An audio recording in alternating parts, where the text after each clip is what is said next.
सभी हाथ जोड़ लें। नमो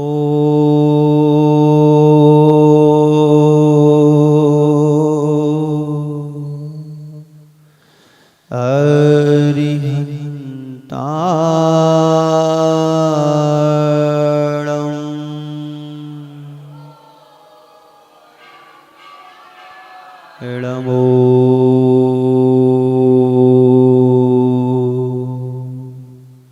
सिद्धाणं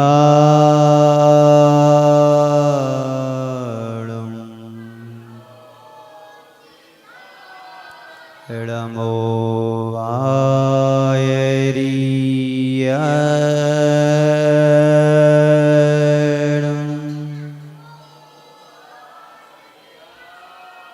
नमो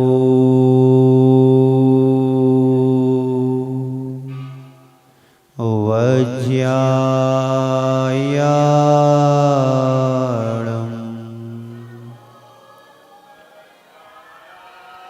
नमो लोये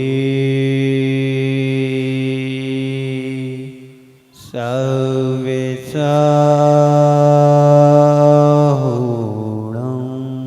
एसो पंचणमयारो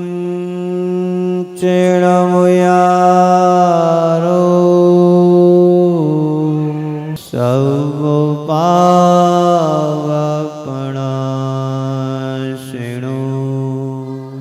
मंगलाणं चित्सवेशि परवं होई मंगलम।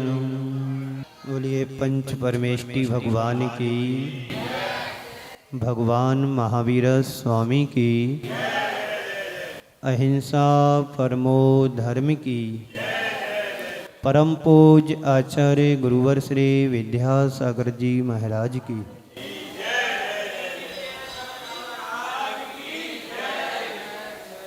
एक बार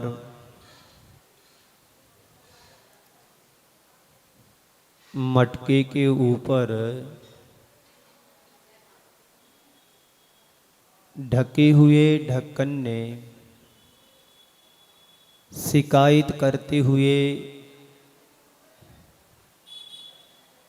मटके से कहा कि तुम सबकी प्यास को बुझाते हो, पर मुझे प्यासा रखते हो। ढक्कन ने कहा मटके से, तुम सबकी प्यास को बुझाते हो पर मेरे को प्यासा क्यों रखते हो। मटके ने ढक्कन की बात को सुनकर के कहा, मैं सबकी प्यास को तो बुझाता ही हूं, लेकिन मैं चाहता हूं कि तुम्हारी प्यास को भी बुझाऊं, पर मैं क्या करूं।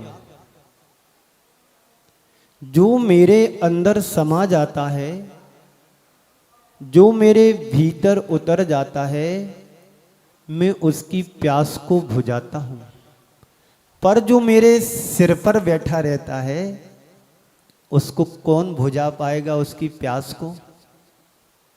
बात समझ में आ रही है। हमेशा विनम्र व्यक्ति सभी के सम्मान का पात्र बनता है। जो अहंकार से भर करके चाहे तो रखता है कि लोग मुझे सम्मान दें, बहुमान दें, मेरा आदर करें, मेरा सत्कार करें, पर ऐसा बहुत मुश्किल हो पाता है। लेकिन ढक्कन को भी लगा कि बात सच है, मेरी ही गलती है कि मैं सिर पर बैठा रहता हूं। काश यदि मैं पानी की तरह मटके के अंदर जाता तो मेरी प्यास भी बुझ सकती थी, पर मैं अहंकार के कारण मटके के सिर पर बैठा हूं तो प्यास मेरी बुझेगी भी तो कैसे बुझेगी। यदि तुमको प्यास लगी है तो तुम्हें झुकना पड़ेगा। चाहे नदी के पास जाओ, चाहे तालाब के किनारे जाओ, चाहे सरोवर के पास जाओ, बिना झुके किसी की प्यास नहीं बुझ सकती है। बाबूजी,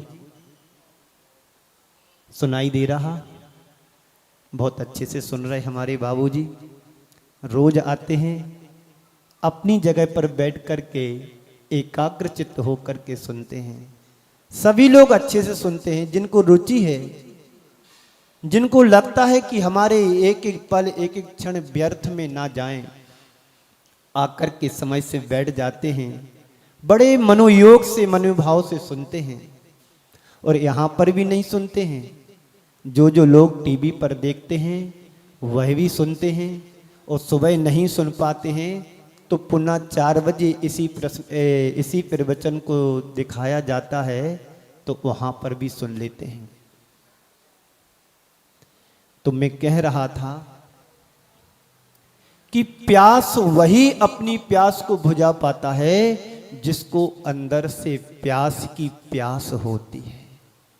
जिसको अंदर से आस होती है वही प्रयास करता है, जो प्रयास करता है वही अपनी प्यास को बुझा पाता है।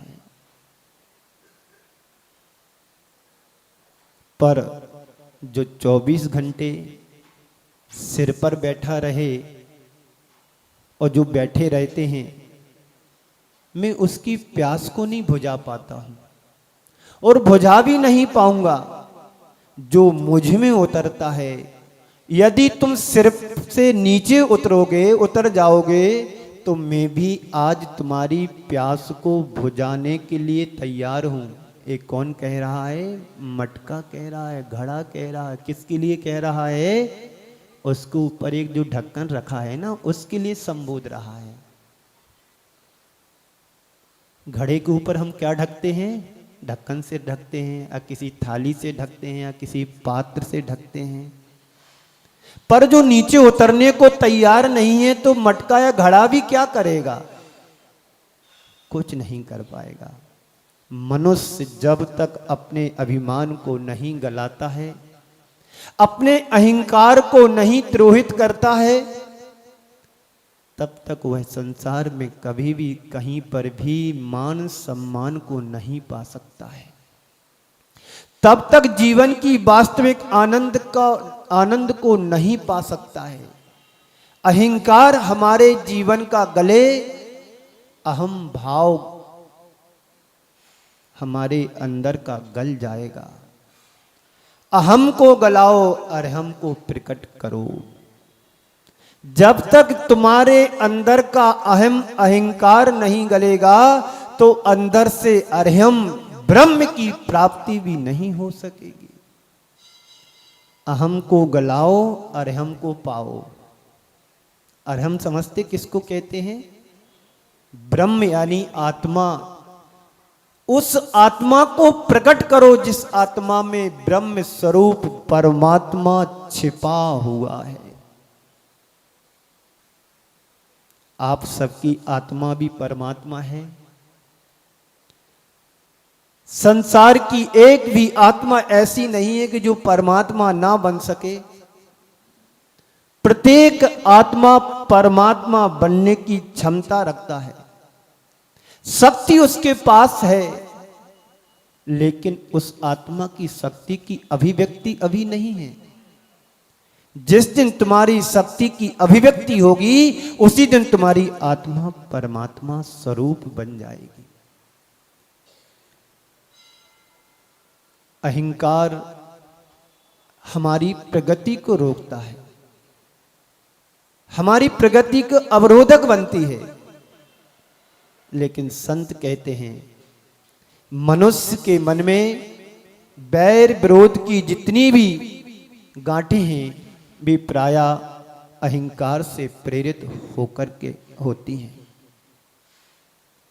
आपकी किसी से यदि अनबन होती है बुराई होती है, खटपट होती है, यदि हमने उसको उसी समय नहीं सलटाया, उसी समय एक दूसरे से क्षमा नहीं मांगी, एक दूसरे को क्षमा नहीं किया, तो वही वैर, वही बुराई कब गांठ बन करके तुम्हारे जीवन से बन जाए, कहा नहीं जा सकता। कसाएं कल कहा था 4 प्रकार की होती हैं। अनंतानुबंधी कसाय होती है, अप्रत्याख्यान कसाय होती है, प्रत्याख्यान होती है और अनंतानुबंधी कसाय होती है। यदि तुम्हारी बुराई बैर का रूप ले लेती है, यदि तुमने उस कसाय को तुरंत नहीं निपटाया और 6 माह तक तुम्हारी कसाय बैर के रूप में रही और 6 माह से एक अंतर मुहूर्त यदि ऊपर उठ जाती है कसाय, तो अनंतानुबंधी कसाय का रूप धारण कर लेती है, अनंत संसार को बढ़ाने का कारण बन जाती है। अप्रत्याख्याना वर्णी कसाय 15 दिन, उसके बाद कसाएं धीरे धीरे कम होकर के संजुलन तक जाते हैं, तो अंतर मुहूर्त वाली कसाय हो जाती है। इन कसायों से बचना है। अहंकार भी एक कसाय है, ईगो भी कसाय है, मान भी कसाय है। सभी प्रकार की कसायों से हम परिचित हैं कि नहीं? बोलो जी, परिचित होना। सबके पास सब कुछ है, पर्याप्त है। मान लीजिए कोई प्रोग्राम चल रहा हो, सुमित प्रकाश जी को नहीं बुलाया, समाज के प्रतिष्ठित व्यक्ति हैं, और कार्यकर्ता या मंच संचालक नाम उनका ध्यान नहीं रहा, और जो जिनको कभी पहचानते नहीं उनको बुला करके सम्मान कर दिया, तो मान में ठेस तो लगती है कि देखो मैं समाज का प्रतिष्ठित व्यक्तियों में गिना जाता हूं और मेरे लिए नहीं बुलाया है। उनके साथ नहीं, कईयों के साथ ऐसा हो सकता है। व्यस्तता इतनी रहती है कि बाहर के मेहमान भी आए हुए हैं, उनके चक्कर में, उनको बुलाने में, उनके बहुमान और सम्मान में यदि हम किसी व्यक्तिगत नाम भूल जाते हैं और नहीं बुला पाते हैं, तो हमें इतना अहंकार नहीं लाना चाहिए। ठीक है, कोई बात नहीं, पॉजिटिव सोचो। व्यस्तता ज्यादा थी, नहीं बुला पाए, कोई बात नहीं, हम चल करके चले जाएं, काम करने लगे, सहयोग करने लगे, तो यही अहंकार को गलाने का सबसे श्रेष्ठ अवसर है। गलती कोई तुमसे हो जाए, तुरंत उसको स्वीकार कर लो और बता दो कि मेरे से गलती हो गई, और एक दूसरे से रफा दफा कर लो। मान सामने नहीं आएगा, अहंकार सामने नहीं आएगा, फिर क्या होगा? समरसता, प्रेम और वात्सल्य का वातावरण छा जाएगा। एक व्यक्ति था, 2 व्यक्ति थे, रोज मंदिर में पूजन पाठ करते थे। एक व्यक्ति अपेक्षाकृत ज्यादा अहंकारी था और एक कम स्वभाव में, मतलब सरल था। जो बड़ा व्यक्ति था, प्रक्षाल करते करते करते उससे एक दिन पाषाण की मूर्ति टूट गई। उसने इधर उधर देखा और ज्यों की त्यों प्रतिमा का जो गर्दन थी वहीं पर रख दिया, और वहां से निकल करके तुरंत दूसरी वेदी पर प्रक्षाल करने लगा। थोड़ी देर बाद दूसरे व्यक्ति आया कोई, उसने भी प्रक्षाल किया, और प्रक्षाल जैसे किया तो वो गर्दन नीचे गिर गई। बहुत उसको दुख हुआ, पश्चाताप हुआ, रोने लगा कि हाय मेरे से अनर्थ हो गया, मेरे से प्रतिमा टूट गई, अब मेरा क्या होगा। अपने आप में बहुत गिल्ट फील करने लगा कि मेरे से तो बहुत बड़ा पाप हो गया। और जो जिसके द्वारा पहले वो मूर्ति टूट चुकी थी वह व्यक्ति भी बाजू में था। जैसी मूर्ति गिरती हुई टूटी हुई देखी तो वो आकर के कहने लगा, ये तो तुमने बड़ा पाप कर लिया, तुम्हारे से मूर्ति टूट गई, अब तुम्हें इसका पश्चाताप और प्रायश्चित लेना पड़ेगा महाराज श्री के पास जाकर के। तरह तरह की बातें उस व्यक्ति से करने लगा। वो तो वैसे घबराया हुआ है, अपने आप को बहुत मतलब पापी समझ रहा है, मेरे से बहुत बड़ा पाप हो गया, अब क्या कैसे हो गया, घबरा रहा था। उसी बीच मंदिर का जो माली होता है वो आता है, बोलता है। इतने में बहुत सारी भीड़ भी इकट्ठी हो गई। जब कोई प्रतिमा टूटे तो सबसे बड़ा अनर्थ हो गया, बहुत बड़ा पाप हो गया। तो जो मंदिर का माली है ना, उसी समय वहां झाड़ू लगा रहा था। उसने देख लिया कि पहले वाले बाबू से मूर्ति टूट गई, गिर गई थी। तो बोलता है माली कि बाबूजी आपसे मूर्ति नहीं टूटी है, ये मूर्ति तो इन बाबूजी से टूटी है जो आपसे कह रहे हैं प्रायश्चित लेना चाहिए। प्रायश्चित तो इनको लेना चाहिए जिनसे मूर्ति टूटी थी। आप कैसे बात करते हो जी, मूर्ति मेरे से नहीं टूटी है, मूर्ति तो इन्हीं से टूटी है, देखो सामने सामने गिरी है। उसने कहा कि देखो सामने क्या लगा है, सामने क्या लगा है, कैमरा लगा है। उसकी फिल्म को निकाला गया, उसमें पाया कि मूर्ति इनसे नहीं, इनसे टूटी। अब ये सामने जब बात आई तो उसका चेहरा मुरझा गया, फीका पड़ गया। कोई गलती मेरे से होती है तो तुरंत उसको स्वीकार कर लो कि ये मेरे से बहुत बड़ी गलती हो गई है। तो गलती स्वीकारने से क्या होता है, एक दूसरे में सामंजस्य बैठा रहता है। पर हम लोगों के साथ बड़ी विडंबना है। अहंकारी व्यक्ति अपने सामने किसी को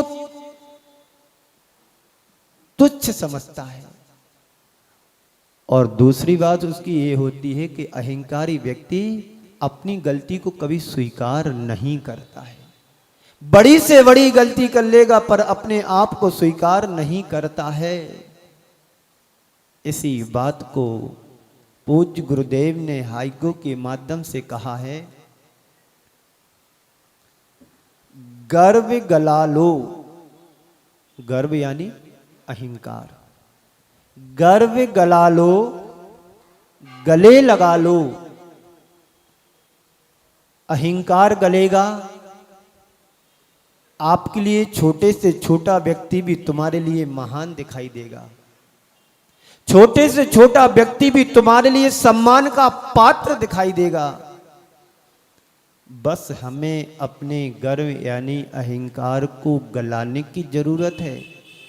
तो कह रहे हैं कि गर्व गला लो, गले लगा लो, जो है अहिंसा प्रेमी। अहिंसा का प्रेमी, अहिंसा धर्म का प्रेमी व्यक्ति, उसके जीवन में अहंकार नहीं आता है, उसके जीवन में ममकार नहीं आता है, अहंकार नहीं आता है, किसी भी प्रकार का गर्व नहीं होता है। वह सबके साथ हिल मिलकर के रहने वाला होता है। छोटे से छोटी समाज के व्यक्ति को अपने हृदय से लगाने की बात करता है। कितना छोटा सा छोटा व्यक्ति उसको गले लगाने के लिए तैयार रहता है। मैंने एक संस्मरण, एक उदाहरण सुना था मुनि श्री प्रमाण सागर जी के पास। वो शायद घटना यहीं दिल्ली की हो। क्या नाम मेरे को थोड़ा एकदम स्मृति में नहीं आ रहा है।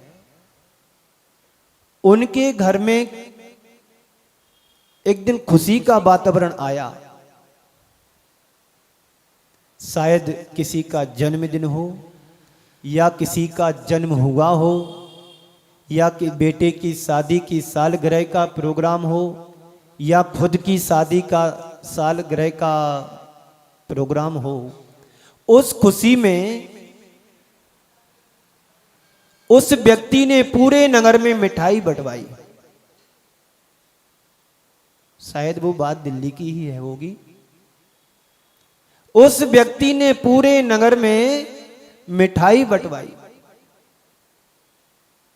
मिठाई बांटने के बाद उनके जो सेवक थे वापस आए। उन्होंने पूछ लिया कि क्यों पूरे नगर में मिठाई बांट करके आ गए। बोले हाँ जी, मिठाई बांट करके आ गया। कोई छूटा तो नहीं है? हाँ बाबूजी, एक व्यक्ति छूटा है। हाँ बाबूजी, एक व्यक्ति छूटा है। तो वह कौन है व्यक्ति जिसने हमारी मिठाई को स्वीकार नहीं किया? बाबूजी, वो उस कोने पर एक छोटी सी दुकान लगा करके बैठा है, अमुक जगह पर चने बेचता है। क्या करता है? चने बेचता है। छोटी सी दुकान है, दिन भर में 150 रुपए के ही चने बेच पाता होगा। उस व्यक्ति ने मना कर दिया। कोई बात नहीं, समझ नहीं पाया होगा। बड़े धनाढ्य व्यक्ति थे वो। बोलते हैं अपने सेवकों से, चलो बग्गी को तैयार करो, उस पर बड़ा थाल सजा करके मिठाई का रखो। भले वह गरीब व्यक्ति हो या छोटा हो या बड़ा हो, सब हमारे समाज के, हमारे सब भाई बंधु हैं। चलो बग्गी को तैयार करो। उन सेठ जी के लिए बग्गी पर बैठाया, मिठाई का थाल रखा और सेवक उस बग्गी को लेकर के आगे चल रहे हैं। 4 सेवक पीछे पैदल चल रहे हैं। और जैसे ही उस दुकान के सामने पहुंचते हैं, 10 कदम पहले उतर करके और वो सेठ साहब छोटी सी दुकान वाले के पास पहुंचते हैं। कोई बात नहीं करते हैं। देखा चना बेचता था, उसके चने में से चने उठाए और फांकना शुरू कर दिया।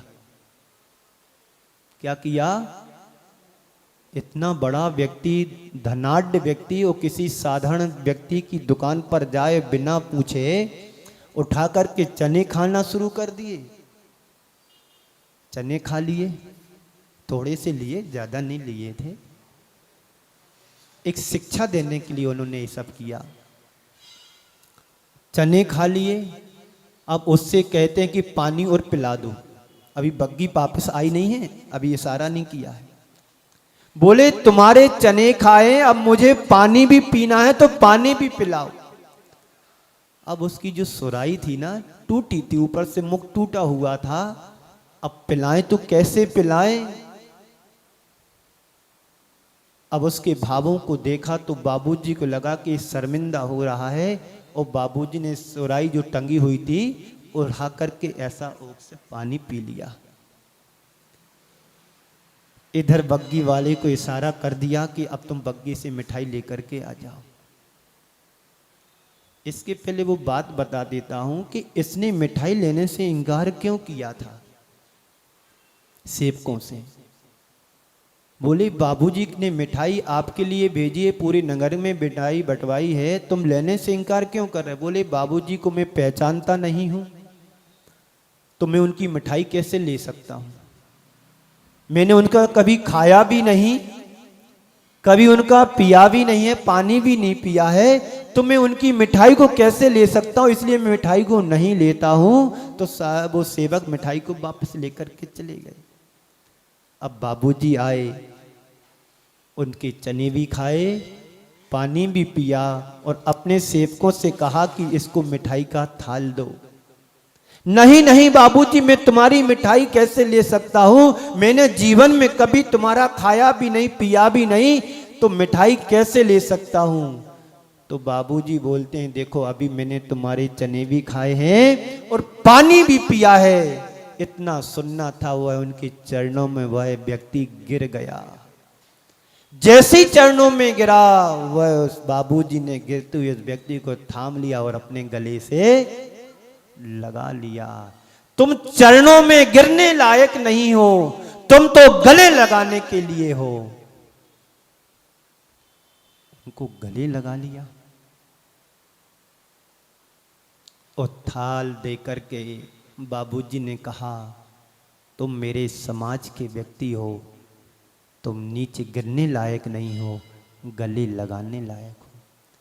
ऐसी धारणा क्या, मानसिकता हमारी है क्या? किसी गरीब को देख करके अमीर के मन में क्या भाव आता है? I am something.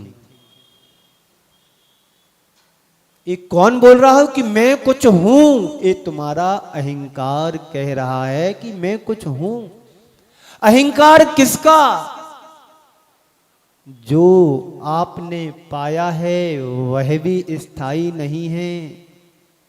रावण की सोने की लंका भी आज तक नहीं रही, उसको भी अहंकार था, मेरी सोने की लंका है। राजा महाराजाओं को भी अहंकार होता होगा, उनको भी था, लेकिन किसी राजा महाराजा के महल आज दिखाई दे रहे हैं? किसी के महल नहीं दिख रहे। एक साधारण व्यक्ति की कुटिया जरूर तुम्हें मिल जाएगी देखने को, वो सम्मान और बहुमान की कुटिया है। तो आचार्य श्री ने क्या लिखा? गर्व गला लो, गले लगा लो। जो है अहिंसा का प्रेमी, अहिंसा का प्रेमी हर व्यक्ति के अंदर की आत्मा को पहचानता है। एक इंद्रिय से लेकर के पंचेंद्रिय तक के जीवों को पहचानता और जानता है कि इसके अंदर भी जान है, इसके लिए मुझे मारना नहीं है, इसको ठुकराना नहीं है। गोली से मारोगे तो जीवन वहीं समाप्त हो जाएगा, और जो अहंकार से मारता है जिंदगी भर उसके लिए तकलीफ होती है। हम किसी को ना मारें। अरे मारना क्या है? बचाने की सोचो, संभालने की सोचो, गले लगाने की सोचो, गलाने की नहीं। गले लगाओगे तो तुम्हारा उत्थान होगा, तुम्हारे जीवन का कल्याण होगा।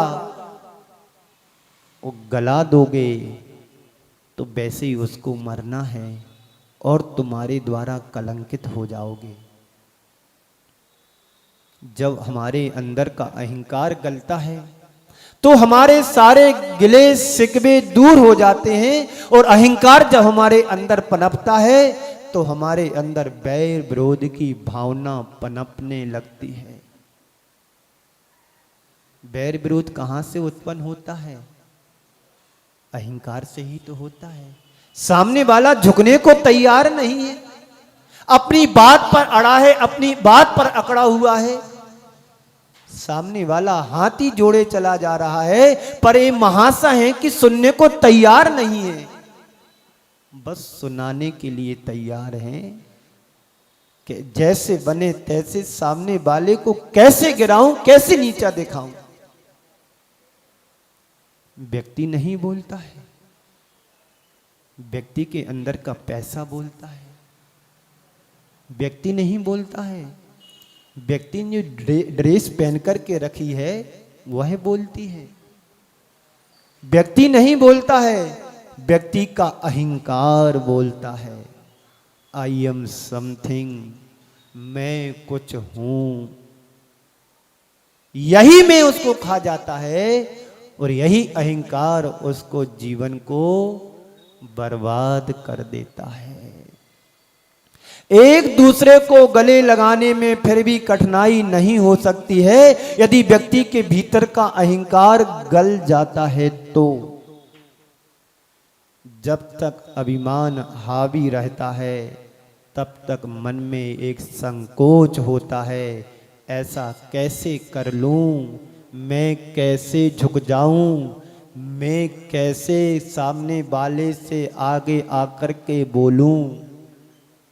जब आपस में किसी का अनबन हो जाता है, लड़ाई हो जाती है, तो एक दूसरे से बात करने में कतराते हैं। मैं कैसे उससे जाकर के बोलूं कि मेरे मेरे मुझे क्षमा करो, मैं क्षमा करता हूं।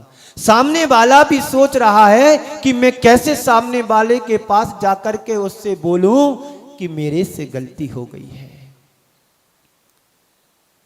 लेकिन संत कहते हैं जो अंदर से दयालु होता है, कृपालु होता है, सम्यक दर्शन जिसके अंदर होता है, वह छोटे से छोटे व्यक्ति के सामने जाकर के बड़ी विनम्रता से कहता है कि भाई साहब, मेरे से यदि गलती हुई तो मुझे क्षमा करें, पर मेरा ऐसा अभिप्राय नहीं था।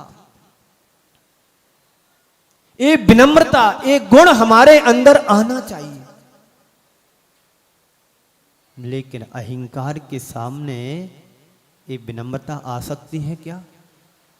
नहीं आ सकती है।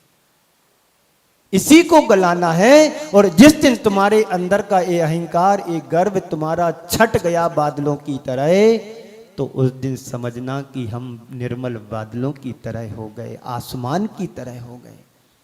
जब स्वच्छ आसमान दिखाई देता है तो कैसा दिखता है? एकदम नीला दिखता है, कहीं दाग धब्बा नहीं दिखता है।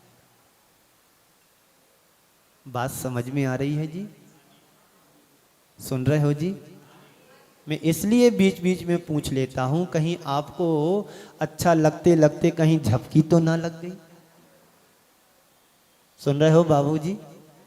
हाँ, बहुत अच्छे से बाबूजी सुनते हैं, क्योंकि अब इनके लिए सुनने के अलावा कोई दूसरा उपचार नहीं रहा। सुनना ही पड़ेगा, घर की सुनना पड़ेगा, बेटे बहू की सुनना पड़ेगी, पत्नी होगी तो पत्नी की भी सुनना पड़ेगी, व्यापारी होंगे तो व्यापारी की सुनना होगी, वो मंदिर में आए तो 4 लोगों की और सुनना पड़ेगी। सुनना नहीं है, जीवन में उतारना है। सबके अनुभव को लेकर के चलना है। कोई 2 शब्द यदि कह करके चला जाए, स्वीकार कर लो, तुम्हारा कुछ नहीं बिगड़ेगा। बिगड़ेगा तो सामने वाले को जो सुना रहा है तुम्हें, उसका बिगड़ेगा। सुनाने वाला बड़ा नहीं होता है, सुनने वाला बड़ा होता है। जो स्वीकार करता है, जो अपने आप को स्वीकार करके चलता है कि ठीक है, कोई बात नहीं, कह दिया, चलो इसको टालो, आगे बढ़ो, कल मिलेंगे जब इसकी गुस्सा शांत हो जाएगी, फिर समझेंगे कि आपने कैसे क्यों बोला।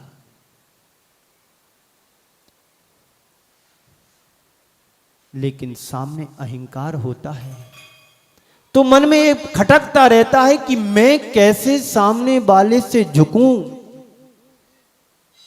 कहीं मैं छोटा ना बन जाऊं। व्यक्ति खोटा बनने को तैयार हो जाता, पर छोटा बनने को तैयार नहीं हो सकता अहंकारी व्यक्ति। फिर से बोलूं, अहंकारी व्यक्ति खोटा बनने को तैयार हो जाएगा, पर छोटा बनने को तैयार नहीं हो सकता है।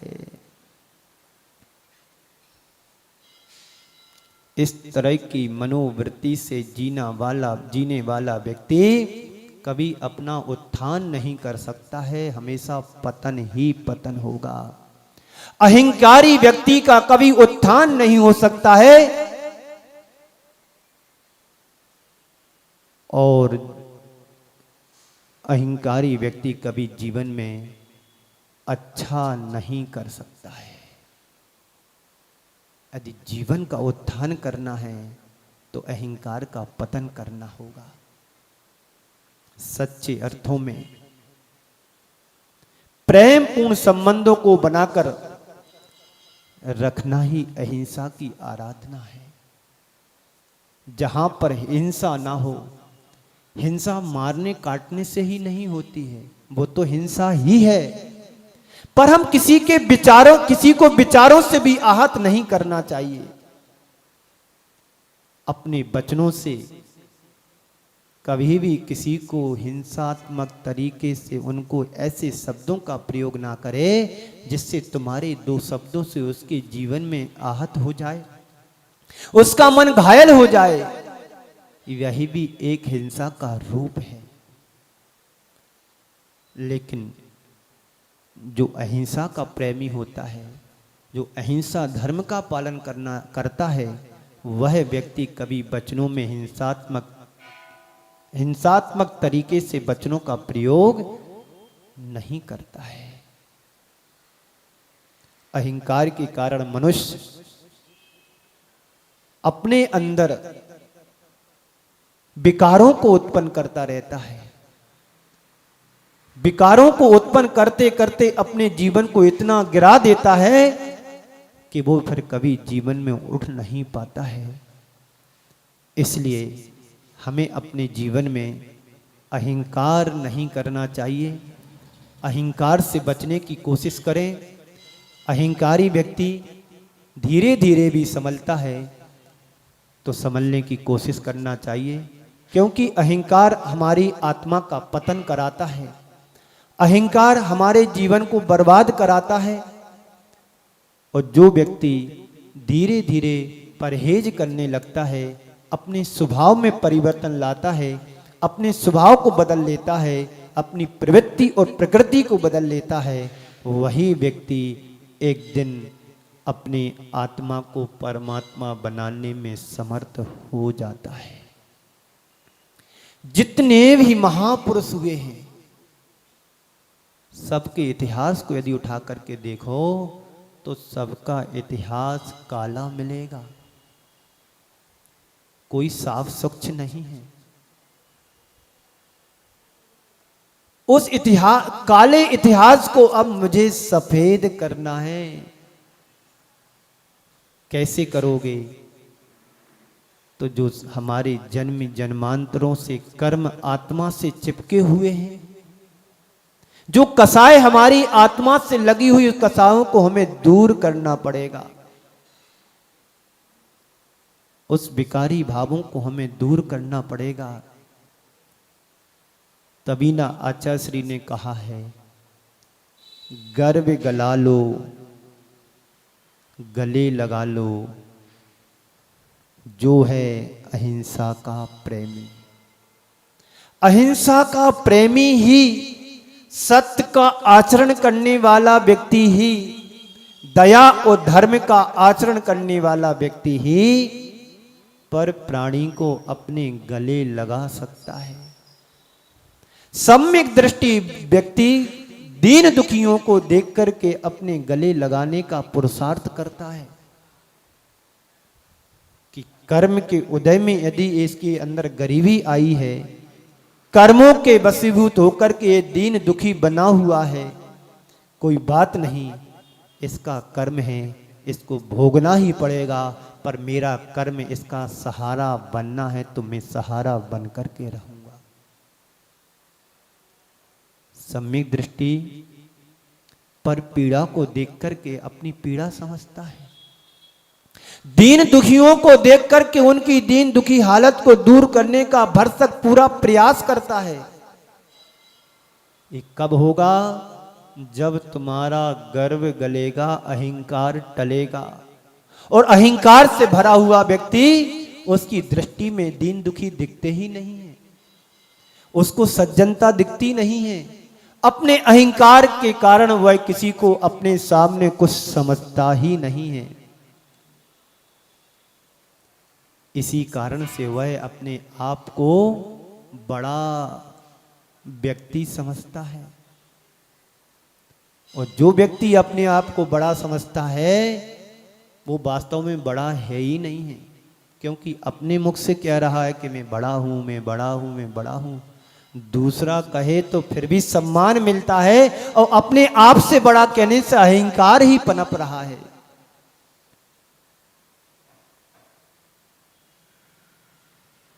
हम सब बड़े बने, लेकिन छोटों को लेकर साथ चले। एक बार पानी दूध के पास गया, एक बार पानी दूध के पास गया और दूध से निवेदन करता है, कहता है कि आपका बाजार में बड़ा महत्व है, हर व्यक्ति तुमको चाहता है और तेरे बिना तो सुबह की शुरुआत ही नहीं होती है। एक काम करो, आप मेरे को मिला लो तो तुम्हारे साथ मेरा भी मूल्य बढ़ जाएगा, मैं भी तुम्हारे जैसा होकर के तुम्हारे साथ बिकने लगूंगा। बार बार पानी के निवेदन करने से दूध ने एक बार कह ही दिया कि ठीक है, आ जाओ, मेरे में मिल जाओ। अब क्या था, पानी दूध में मिला हुआ पानी दूध बिकने लगा, दूध की तरह पानी की भी कीमत बढ़ गई। एक दिन दूध के लिए हलवाई ने कढ़ाई में रख दिया, दूध उबलने लगा, पानी उसका जलने लगा, जल करके धीरे धीरे पानी कम हो गया, भाप बनकर के उड़ गया। जैसे ही दूध उबल रहा था, दूध ने देखा कि मेरा मित्र चला गया है, दूध उफन रहा है, अब जिसको मैंने शरण दी थी वही मेरे से दूर चला गया है। ठीक है, दूध उफनने लगा है। हलवाई ने देखा कि दूध बाहर बहने को हो रहा है, उसने एक चुल्लू भर पानी लिया, उस पर छिड़क दिया। क्या हुआ, शांत हो गया। उसका मित्र आ गया, जिसको दूध ने शरण दी थी, वह वापस आ गया, दूध शांत हो गया। क्या ऐसा हम नहीं कर सकते हैं अपने जीवन में? यदि कोई मेरे से कमजोर दिखता है, कोई मेरे से गरीब दिखता है, कोई मेरे से असहाय दिखता है, और यदि हम अपने अहंकार में भागते रहें, उबलते रहें, तो गरीबों का क्या होगा, असहाय लोगों का क्या होगा? तो हमारा धर्म यही कहता है, हम अपने में उनको मिला लें।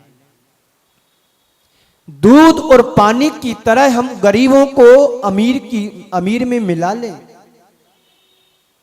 हम उनको कुछ सहयोग करें ना करें, कम से कम उनको एक सहारे के लिए कुछ सहयोग तो दे दें। हमारे पास बहुत बड़ा बिजनेस है, थोड़ा सा उनको सहयोग करके, अपने सहारे लगा करके उनको भी अपने पैर पे खड़ा कर सकते हैं। लेकिन हमारे अंदर का अहंकार गलेगा तभी तुम दूसरों को गले लगा सकते हो, और जिसके हृदय में अहिंसा पलती हो वही दूसरे को गले लगा सकता है। एक बार की बात है,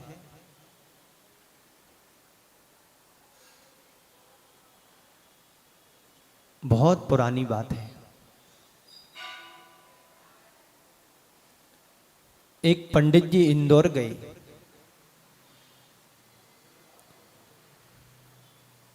उन पंडित जी के लिए माचिस की जरूरत पड़ी। किसकी जरूरत पड़ी? माचिस का काम क्या है? आग लगाना। क्या काम है माचिस का? आग लगाना। उन पंडित जी के लिए भोजन बनाना था, तो माचिस की जरूरत पड़ी। ये सत्य घटना है, इंदौर नगर की बात है। यहां से लेकर के 2-3 किलोमीटर चलेगा, किसी दुकान पर माचिस नहीं मिली। पूछते पूछते एक व्यक्ति ने बताया कि देखो सामने वो छोटी सी दुकान दिख रही है, वहां पर माचिस मिलेगी। पर ठीक है, वहां तो मिल जाएगी। ये बताओ कि इतनी सारी सैकड़ों दुकानें हमने देखी, पर किसी के पास माचिस क्यों नहीं मिली? बात तो ये समझने की है। सभी प्रकार की दुकानें मिली, किराने की दुकान पर, पान की दुकान पर माचिस तो मिलती है, और बिना माचिस से आग भी कहीं नहीं लगती है। आग लगाना है तो माचिस भी ढूंढना पड़ेगी। तो एक दुकान वाले ने बताया कि यहां पर एक सिंधी भाई है, आफत के मारे उसका सारा बिजनेस डाउन में चला गया, खाने तक को उसको पैसे नहीं रहे, पूरा व्यापार तहस नहस हो गया। ऐसा कर्म का उदय आया। तो हम सभी लोगों ने एक मीटिंग की, इस व्यक्ति को कैसे बड़ा करना है। बात समझ में आ रही ना? इस व्यक्ति को कैसे उठाना है। तो हम 100 दुकानदारों ने मीटिंग करके कि हम लोग माचिस नहीं बेचेंगे, हम लोग माचिस नहीं बेचेंगे। और उस व्यक्ति को माचिस का व्यापार करा दिया, थोड़ा सा योगदान दे करके। वह व्यक्ति अपने पैर पर खड़ा हो गया, उसका व्यापार चलने लगा। क्या ऐसे रचनात्मक काम, क्या यदि हमारे समाज में कोई ऐसा दीन दुखी मिलता है, छोटा गरीब परिवार मिलता है जिसका कोई व्यवसाय ना हो और परेशान हो रहा हो, हम एक चीज नहीं बेचेंगे? 100 दुकानें हैं, 1000 दुकानें हैं, गमछा का काम करते, गमछा नहीं बेचेंगे? टोपी नहीं बेचेंगे? चड्डी बनियान नहीं बेचेंगे? उसको खुला दिया। छोटे से स्तर से उसका यदि हम एक काम दिलाते हैं, कराते हैं, तो हम उसको बड़ा बना सकते हैं, अपने बराबर कर सकते हैं। ये कब होगा? जब हमारा गर्व गलेगा, अहिंसा प्रकट होगी, तो सामने वाले को गले लगा पाएंगे। सरल व्यक्ति की पहचान ही होती है कि सामने वाले को गले कैसे लगाना है। अहंकारी व्यक्ति कभी किसी को गला नहीं लगा सकता है, गिला तो सकता है, गिरा सकता है, गीला कर सकता है, पर उसको सम्मान और बहुमान नहीं दे सकता है।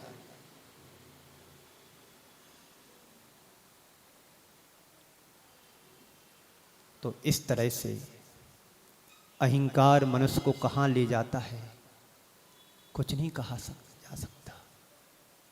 अहंकार से बचो, अहंकार की प्रवृत्ति से बचो। इस अहंकार से बचने के लिए हमें अपने अंदर अहिंसा धर्म को, सत्य धर्म को, शौच धर्म को, अपरिग्रह धर्म को, ब्रह्मचर्य धर्म को पालन करना पड़ेगा। आने वाले दिनों में 10 लक्षण पर्व आ रहा है। 10 लक्षण पर्व में सभी लोग धर्म ध्यान करते हैं, बड़ी भक्ति भाव से करते हैं, और ये तुम्हारे वर्ष भर का धर्म है। इन दिनों में जो कभी मंदिर नहीं आते हैं, वह भी 10 दिन मंदिर आते हैं। जो 24 घंटे खाते पीते रहते, जिनको रात और दिन का भेद नहीं होता है, वह व्यक्ति भी कम से कम 10 दिन रात्रि में भोजन नहीं करते हैं। वह पर्युषण पर्व जो हमारी आत्मा की गंदगी को दूर करने के लिए आने वाला है। आप लोग हर वर्ष धर्म पर्युषण पर्व मनाते हैं,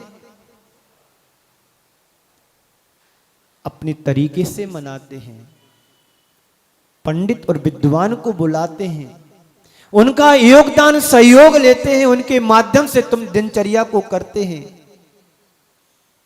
लेकिन इस वर्ष तुम सबका बड़ा सौभाग्य है, किसी गुरु का सानिध्य तुम्हें मिल रहा है। अपने दिल दिमाग में बैठा करके रखना है कि इस बार के पर्युषण पर्व हमें गुरु चरणों में सानंद संपन्न करना है। कुछ लोग तो यहां से बाहर भी जाते हैं जो जिससे जुड़े हैं, 10 दिन व्यापार व्यवसाय बंद करके 10 दिन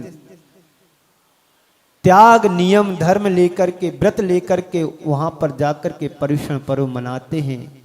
विशुद्धता धर्म ध्यान करते हैं। सबका मोह छोड़ करके, मोबाइल छोड़ करके, सारा परिग्रह का त्याग करके बाहर जाकर के धर्म ध्यान करते हैं। यदि आपकी नगर में किसी गुरु का सानिध्य मिल रहा है तो हमें अपने सारे व्यवसाय और व्यापार को 10 दिन बंद करके सिर्फ धर्म ध्यान ही करना है। भादों का महीना का मतलब यही है कि हमें भादों के महीने में कुछ व्यापार नहीं करना है। पहले के जमाने में भादों के महीने में लगातार बारिश होती थी, नदी नाले पूर हो आ जाते थे, नदी नालों पर पानी आ जाते थे, एक गांव से दूसरे गांव नहीं जा पाते थे, इतनी झिर लगती थी, पानी गिरता था कि सारा का सारा व्यापार बंद हो जाता था। मात्र धर्म ध्यान करते थे, विधान और पूजन पाठ करते थे, सिर्फ एक ही काम रहता था, चाहे छोटे हों, चाहे बड़े हों, चाहे बूढ़े हों, चाहे जवान हों, बस मंदिर में जाकर के पूजा पाठ करना है, स्वाध्याय करना है। कोई साधु त्यागी वृत्ति है तो उनके साथ जुड़ करके उनकी चर्या में साथ रहना है। इसलिए भादों के महीने का विशेषतः इसका सम्मान है। तो ये भादों का जो महीना है, आने वाले दिनों में, आज 7-8 तारीख होगी शायद, है ना, ठीक आज से 10 दिन रहे हैं। आप अपनी घर की तैयारी साफ सफाई से करते हैं, पर मन की तैयारी भी साफ सफाई से करना है। जो वर्ष भर की हमारे मन में, दिमाग में गंदगी जुड़ गई है, अब उस गंदगी को दूर करने के लिए 10 लक्षण पर्व तुम्हारे जीवन में आने वाले हैं। वैसे तो आप हर वर्ष 10 लक्षण पर्व मनाते हैं, लेकिन अब गुरु के सानिध्य में मनाना है तो इसका आनंद और उत्साह और उमंग अलग प्रकार की होना चाहिए। जैसे आप हर रोज घर में झाड़ू लगाते हैं, शाम को भी लगाई थी, सुबह भी लगाई, क्यों? धूल आ जाती है, गंदगी आ जाती है, और झाड़ू से साफ कर देते हैं। ऐसे ही हमारे दिमाग में, दिल में गंदगी भरी हुई है। पर्यूषण पर्व 10 धर्मों को लेकर के आता है। उस पर्यूषण पर्व के माध्यम से हमारी दिल और दिमाग की गंदगी को दूर करना है, साफ करना है। आने वाले दिनों में आप सभी को अच्छे तरीके से धर्म ध्यान करना है। वैसे तो कृष्णनगर वाले धर्मात्मा है, रोज सुबह 5:30 बजे से यहाँ पर तांता लगा रहता है, मंदिर में जगह भी नहीं मिलती है। ये धर्म बाहर का नहीं होना चाहिए, हमारे हृदय का धर्म बन जाए। 10 लक्षण के पर्वों के 10 लक्षणों में से एक लक्षण भी तुम्हारे जीवन में घटित हो गया तो तुम्हारे जीवन का हृदय परिवर्तन हो जाएगा। हर वर्ष धर्म करते हैं, 10 लक्षण पर्व मनाते, हर रोज धर्म ध्यान करते हैं, लेकिन जब तक हृदय परिवर्तित नहीं होगा तो धर्म ध्यान करने से मतलब क्या? सुन रहे हो जी? तो 10 लक्षण धर्म जब भी तुम्हारे हृदय में उतरेगा जब तुम अहंकार को बाहर निकालोगे तब। अभी क्या कहा था 1 घंटे पहले? मटके से ढक्कन ने शिकायत करते हुए कहा कि मटके बाबूजी, तुम हर किसी की प्यास को बुझाते हो, पर मेरे को तुम प्यासे रखते हो। मटके से ढक्कन ने शिकायत करते हुए कहा कि तुम सबकी प्यास को बुझाते हो, मेरे लिए प्यासा क्यों रखते हो? तो मटके ने, घड़े ने ढक्कन की शिकायत को सुनते हुए मुस्कुराते हुए कहा कि मैं तुम्हारी प्यास को भी तो बुझाना चाहता हूं, पर तुम मेरे सिर पर ही बैठे रहते हो तो तुम्हारी प्यास को कैसे बुझाऊंगा? और घड़े ने कहा, जो अंदर उतर जाता है मैं उसी की ही प्यास को बुझा सकता हूं। मैं चाहता तो हूं कि तुम्हारी प्यास को बुझाऊं, पर तुम जो हो कि सिर पर बैठे हो तो कोई भी तुम्हारी प्यास को नहीं बुझा पाएगा। नदी के पास जाने के बाद भी तुम्हारी प्यास जरूरी नहीं कि बुझ जाए। सरोवर के पास पहुंचने के बाद भी कोई जरूरी नहीं कि तुम्हारी प्यास बुझ जाए। कोई नल के पास जाकर के अपनी प्यास बुझा ले, कोई जरूरी नहीं। जब तक तुम झुकोगे नहीं तब तक तुम्हारी प्यास नहीं बुझ सकती है। झुकता वही है जिसका अहंकार गल गया हो। इसलिए गुरुदेव ने कहा है गर्व गला लो, यानी अहंकार को गला लो, गले लगा लो। अहंकार को जो गला लेता है, ईगो को जो नष्ट कर देता है, वही गले लगा सकता है किसको? जो अहिंसा प्रेमी होता है उसको। और जब तक हमारे हृदय में अहंकार भरा रहेगा, पनपता रहेगा, तो हम कभी भी किसी को अपना नहीं बना पाएंगे, ना अपना पाएंगे, ना हम दूसरों को भी अपना सकते हैं, ना दूसरों के बन सकते हैं। दूसरों को मनाना सीखो और दूसरों की मानना भी सीखो। दूसरों को कैसे मनाना है और दूसरों की कैसे मानना है, इन बातों पे तो ध्यान रखना पड़ेगा। जो दूसरों की बात को मान लेता है और जो दूसरों को मनाने की कला सीख लेता है, वही व्यक्ति अहिंसा का पुजारी बन सकता है। अहिंसा का पुजारी बनो। धर्म के पुजारी तो बन गए, लेकिन अहिंसा के पुजारी कब बनेंगे? जब तुम्हारे हृदय का अहंकार गलेगा तब। तो दूध ने पानी को मिला लिया था, दोनों बराबर दिखने लगे, एक दूसरे को सम्मान मिला। दूध का अहंकार गल गया, पानी को मिला लिया, दोनों एक साथ बिकने लगे। वही पानी एक दिन तेल के पास पहुंचता है। तेल से भी कहता है कि भाई तुम्हारी बाजार में कीमत अभी बहुत है, दीपावली आने वाली है, रक्षाबंधन चला गया, तेल के बिना कुछ होता नहीं है। कढ़ाई में डालो तो तभी पूड़ी तलेगी जब तेल घी उसमें होगा, तब दीपक तभी जलेगा जब तेल और बाती दीपक में होगी। पानी ने बार बार प्रयास किया, पुरुषार्थ किया कि मिला ले, जैसे बने तैसे मिला ले। बार बार अहंकार में भर करके कहता हूं तुम्हारी औकात क्या है, मैं पानी हूं तू तेल, कहां तू मिलने आ रहा है?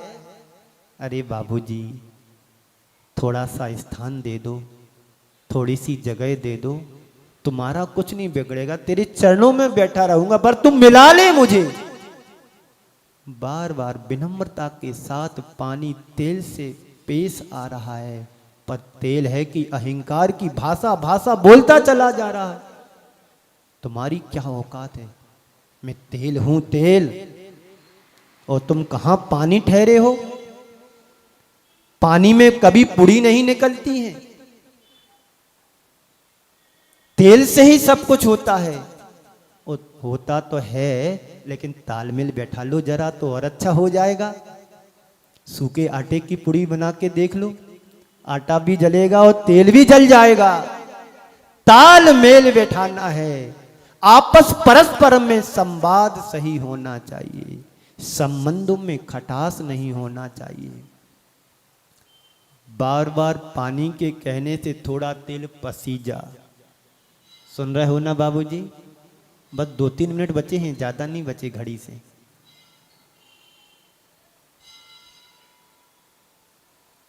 याद दिला देता हूं, जब परीक्षा देने हम लोग जाते थे बचपन में, घंटी बजती थी 5 मिनट शेष होने पर, पहली घंटी, सतर्क हो जाओ, सावधान हो जाओ, इंपॉर्टेंट क्वेश्चन कोई छूट तो नहीं जा रहा है। दूसरी घंटी, बिल्कुल तैयार रेडी, देख लो पन्ना पलट लो कहाँ कुछ छूट तो नहीं गया।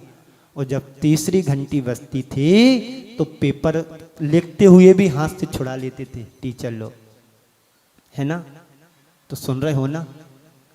इसलिए बार बार घंटी बजाता रहता हूं ताकि आप अलर्ट रहें कि घंटी बजने वाली है। बस 2 मिनट नहीं, 1.5 मिनट बचा है।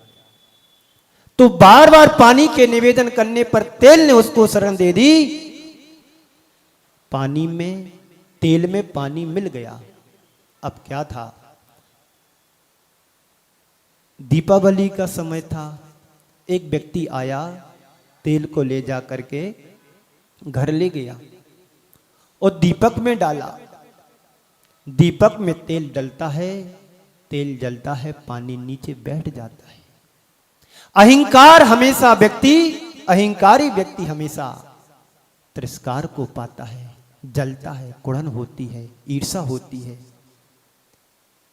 पानी तो मिला, पानी चरणों में रहा, कुछ नहीं बिगड़ा, तेल जला और जल करके खाक हो गया। यदि हम अपने जीवन को कुछ ऊंचा उठाना चाहते हैं तो दूध और पानी की तरह बनो, तेल और पानी की तरह नहीं। इसलिए गुरुदेव ने कहा है, गर्व गला लो, गले लगा लो, जो है अहिंसा प्रेमी।